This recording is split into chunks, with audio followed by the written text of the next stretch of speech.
ऋषि, जी ma'am. ये complex fertilisers के sample हैं। जरा चेक करना कि इनके पैकेट के न्यूट्रिएंट्स इनके लेवल के साथ मैच कर रहे हैं कि नहीं।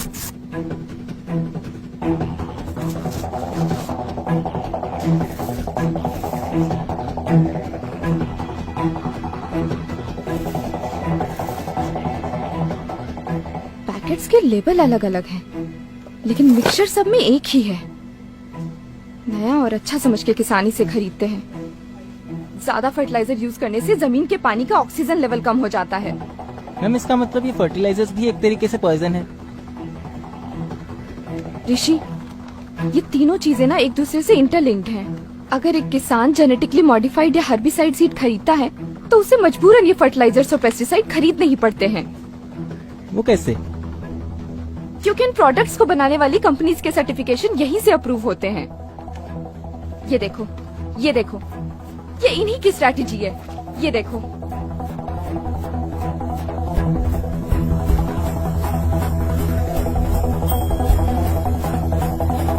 जी सर।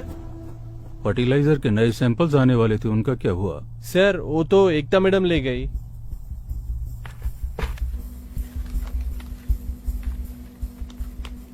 मैम ये तो सरेआम धोखाधड़ी है।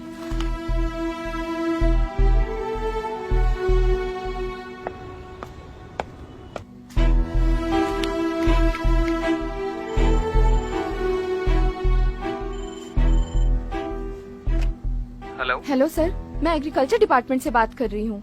जी बोलिए। सर, हमने 3 दिन पहले आपको सीड और पेस्टिसाइड की रिपोर्ट भेजी थी, वो मिली क्या?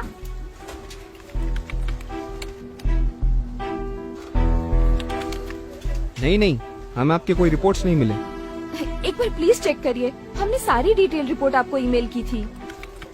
नहीं मैडम, वहाँ से तो हमें कोई रिपोर्ट ही नहीं आई।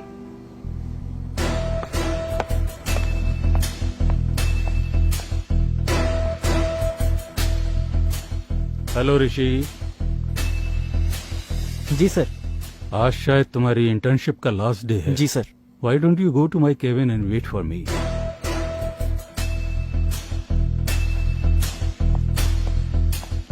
हाँ Ekta, how is your research going on? तो आप ये सब पहले से जानते थे, आपने रिपोर्ट क्यों नहीं भेजी अभी तक? एकता, लिसन केयरफुली, ये नई टेक्नोलॉजी है। We need to give time for science to grow. Be in our team. हमें एक पेस्टिसाइड, एक सीड, एक फर्टिलाइजर अप्रूव करने के लिए करोड़ों रुपए मिलते हैं। ओह, तो ये साइकिल आप लोगों का बनाया हुआ है कि जब एक किसान तुम्हारे सीड्स खरीदेगा तो उसे मजबूरन पेस्टिसाइड और फर्टिलाइजर्स खरीदने ही पड़ेंगे। किसान बेसिक फार्मिंग कर रहे थे, उपज और प्रॉफिट के लिए सब करना पड़ा। अब तुम सोच लो। उपज बढ़ाने के लिए 4 गुना कॉस्ट ऑफ कल्टीवेशन, वो भी पूरे झूठे वादे। पीटी कॉटन के बारे में क्या दावे किए थे आपने कि पूरा पेस्ट कंट्रोल होगा, पेस्टिसाइड की जरूरत नहीं पड़ेगी, पर हुआ क्या? चूसने वाले कीड़े और पिंक बॉलवर्म पहले से भी ज्यादा हो गए। सोच लिया, तुम जैसे गिरे हुए लोगों के साथ काम करने से तो अच्छा है कि मैं ये नौकरी ही छोड़ दूं।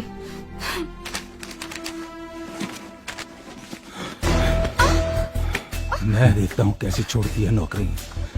मैं तुझे छोड़ के जाने दूंगा तब ना।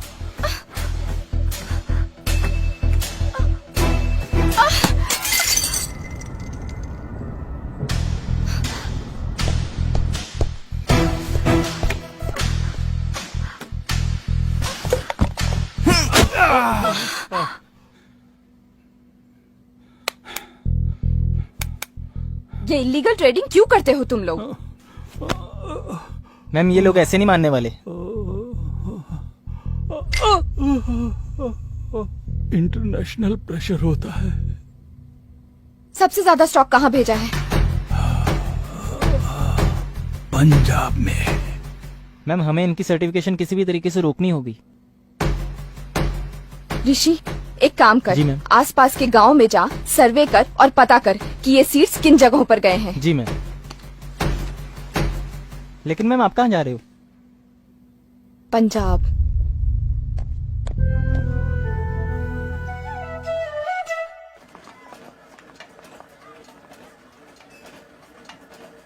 भैया, जी मैं एग्रीकल्चर रिसर्च सेंटर से आई हूँ, मुझे अवतार जी से मिलना है। आपका नाम? मेरा नाम एकता है। ओ मैडम जी, आप जिस डेटा के लिए रिसर्च सेंटर से यहाँ आई है ना, वो तो आपको वेबसाइट पे मिल जाना था। ओ तुसी तो एवे ही आगे जी इतनी दूर। देखिए, मैं समझती हूँ आप क्या कहना चाहते हैं, पर हमारे सेंटर से जो पेस्टिसाइड्स अप्रूव होकर आए हैं, मैं उनके डिटेल्स जानना चाहती हूँ। और उनका क्या, जो पिछले 30 साल से अप्रूव होके आ रहे हैं? मतलब? मैं बताता हूँ, चलिए।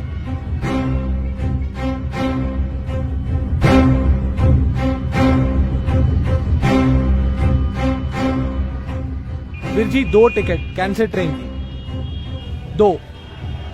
Your attention. Passenger train number 13 Bikaner has arrived on platform number 2.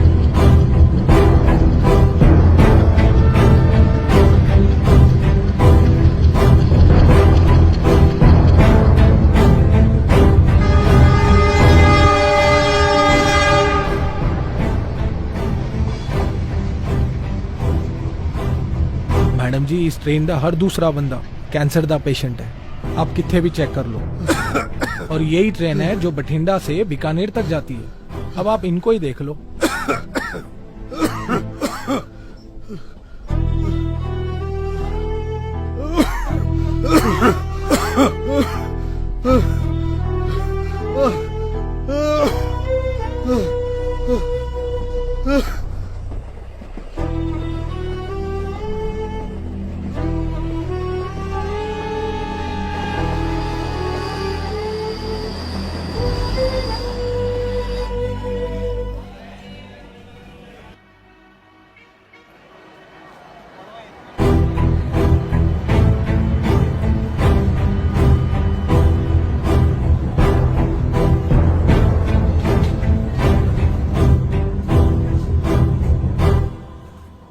आइए आइए, देखना चाहती थी ना आप, ये हाल किया आपके पेस्टिसाइड्स ने।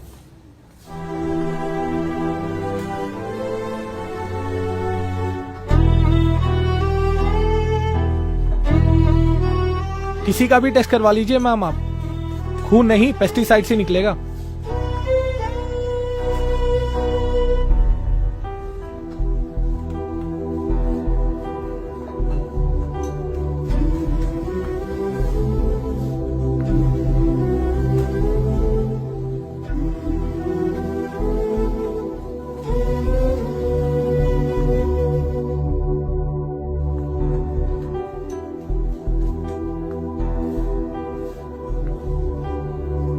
गवर्नमेंट से कोई हेल्प?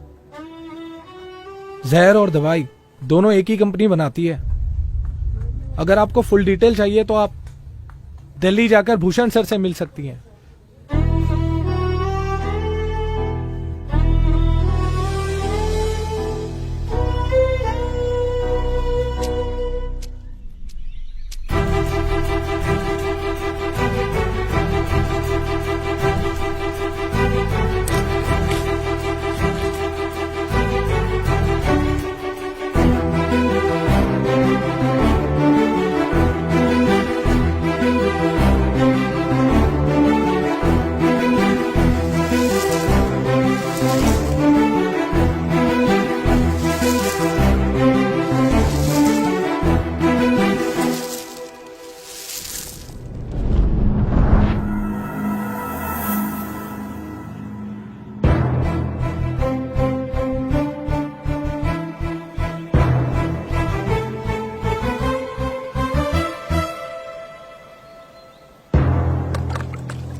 सर, इन पेस्टिसाइड से इतनी प्रॉब्लम हो रही है तो कोई इसे रोकता क्यों नहीं है?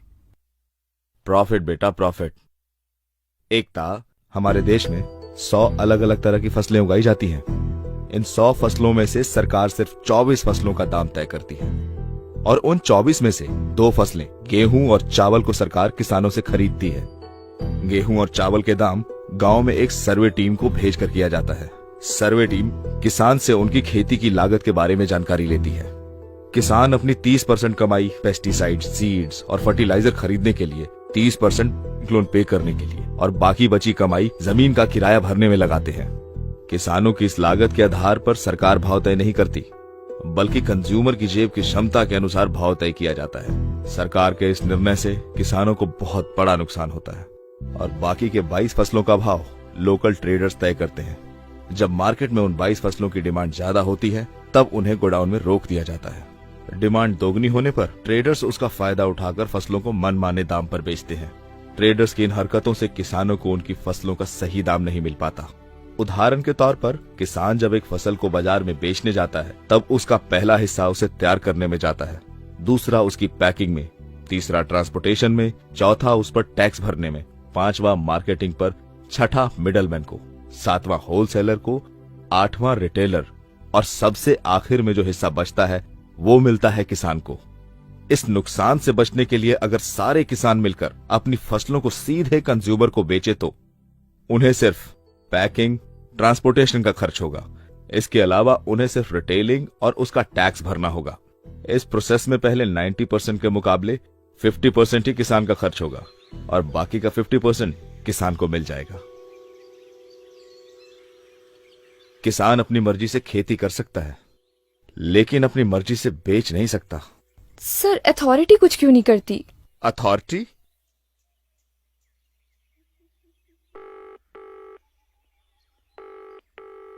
आप जिस नंबर से संपर्क करना चाहते हैं वो इस समय व्यस्त है। कृपया थोड़ी देर बाद डायल करें।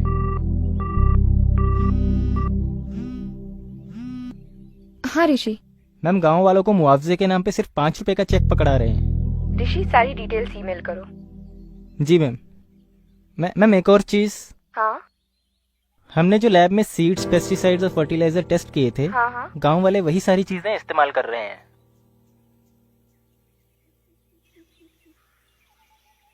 Thank you sir. मराठवाड़ा जाओ, सबसे ज्यादा सुसाइड्स वहीं पर हुए हैं।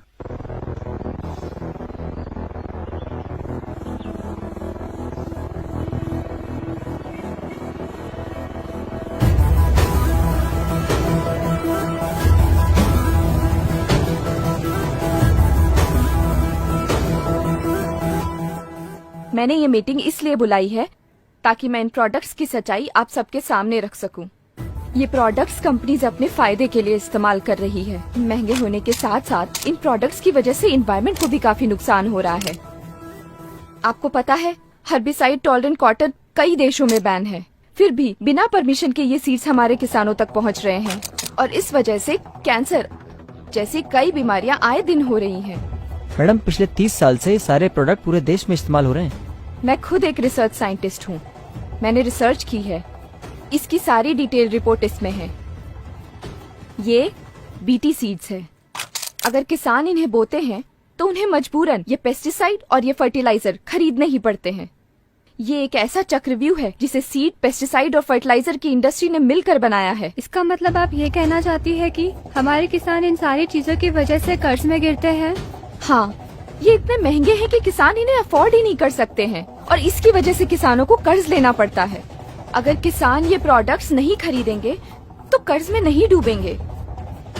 और मैं आप सबके माध्यम से इन प्रोडक्ट्स की बिक्री पूरे देश भर में रोकना चाहती हूँ। ये सब तो ठीक है मैडम, पर आप उनको कैसे रोकेंगे जो इनको ब्लैक में बेचते हैं? और मौसम के बदलाव का उसका क्या करेंगे आप? इसके पीछे कौन है? गवर्नमेंट का रिस्पॉन्सिबिलिटी क्या है? हम कोशिश करेंगे, इस मिट्टी के साथ काम करेंगे, मिलकर रास्ता निकालेंगे। Thank you.